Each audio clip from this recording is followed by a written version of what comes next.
Vintage stories and ইন্টারপ্রিটেশনে পেজে আমি সহেলি আবার আপনাদের সাথে একটা সুন্দর অভিজ্ঞতা যেটা এই মুহূর্তে ঘটলো সেটা শেয়ার করতে চলে এলাম। আচ্ছা, আপনারা কখনো দেখেছেন রাত্রিবেলা হয়তো জানলার ধারে বসে আছেন, খুব সুন্দর হাওয়া বইছে, সেই দক্ষিণা হাওয়ার কথাই বলবো। বর্ষাকাল, শ্রাবণ মাস, শ্রাবণের হয়তো ওই 2-3 হবে, যাই হোক আষাঢ় শ্রাবণ মাস, এত সুন্দর হাওয়া বইছে।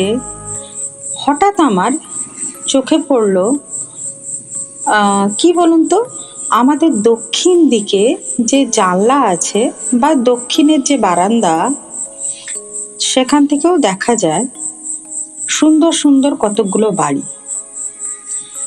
আমরা যদিও ফ্ল্যাটে থাকি, কিন্তু মানুষের এরকম সুন্দর বাড়িগুলো দেখলে খুব ভালো লাগে।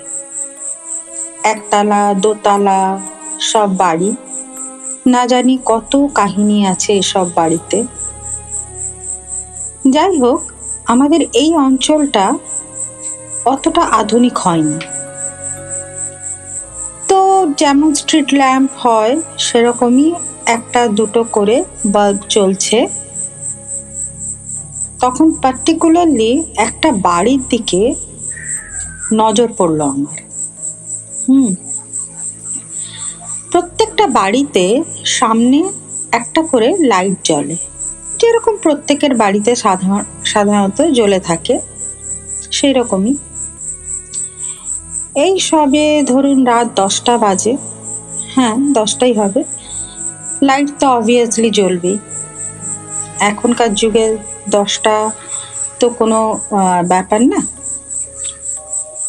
তবুও আমাদের এদিকটা একটু নিঝুম, শহরের কোলাহল থেকে একটু হলেও দূরে।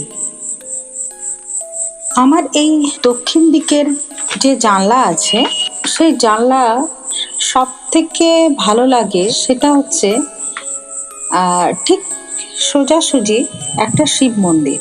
আমি কিন্তু একটু শিব ভক্ত আছি, যদিও না ঠিকঠাক শিবরাত্রি বা শ্রাবণ মাসের শিবের ব্রতই বলুন কিছুই করতে পারি না, তবুও আমি তাকে আমার মতোই ভালোবাসি, তাই বাবা হয়তো আমাকে ক্ষমাও করেন।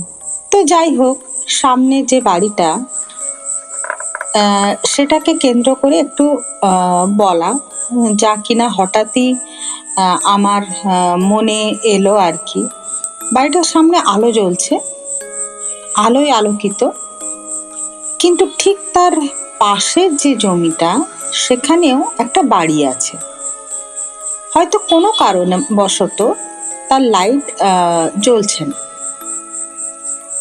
এটাই আমার কাছে একটা অবিশ্বাস্য সিনারিও বলতে পারেন মনে হলো, যে জন্য এই ভাবনাটা বা এই ফিলিংসটা একটু আপনাদের সাথে শেয়ার করছি।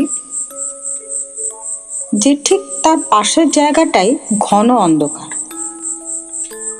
এটা আমার কাছে এক অদ্ভুত ফিলিংসের সৃষ্টি করলো। যে দুটো জায়গা যাতে আলো আছে, ঠিক তার পাশের জমিটাতেই ঘন অন্ধকার। ঘন মানে একদম ঘন অন্ধকার, কিচ্ছু দেখা যাচ্ছে না, আলো ছিটে ফোঁটাও পড়ছে না। ঠিক এখান থেকেই আমারও একটা ভাবনা এলো, ডার্ক অ্যান্ড লাইট।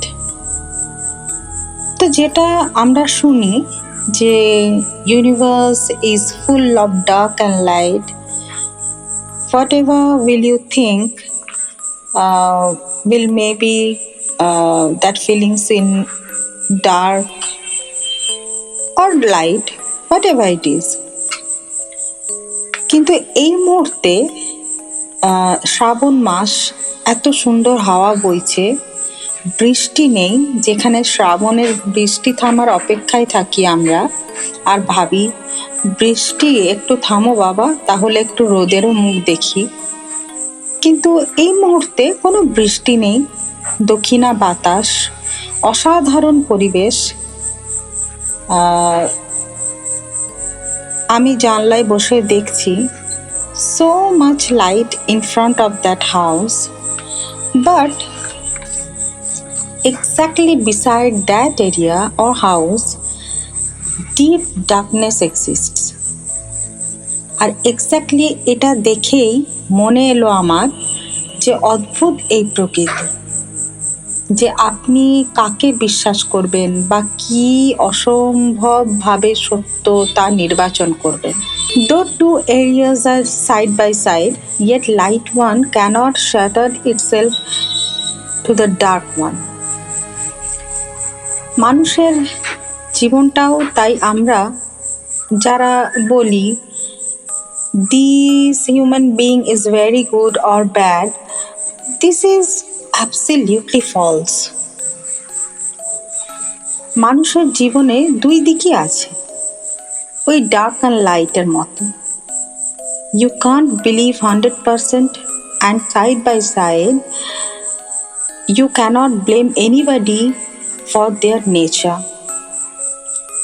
আর ঠিক this particular scenario has bound me to think about this. প্রকৃতি আমাদের তার নিদর্শন দিয়ে আমাদেরকে বুঝিয়ে দিয়ে যায় যে nature always exists in our life. Those who have a little bit intuitions, I think they can realize আলো থাকলেই অন্ধকার থাকবে আর অন্ধকার থাকলেই আলো থাকবে। They always stay beside one another. And I can realize at this particular moment, and I would thank to the nature mother to make me feel this particular thing suddenly. आँख धोखा है क्या भरोसा है, आँख धोखा है क्या भरोसा है, सुनो दोस्तों शक दोस्ती का दुश्मन है, अपने दिल में से घर बनाने ना दो, कल तड़पना पड़े याद में जिनकी, रोक लो रूठ कर उनको जाने ना दो, बाद में प्यार की चाहे भी जो हजारों सलाम, वो फिर नहीं आते, वो फिर नहीं आते।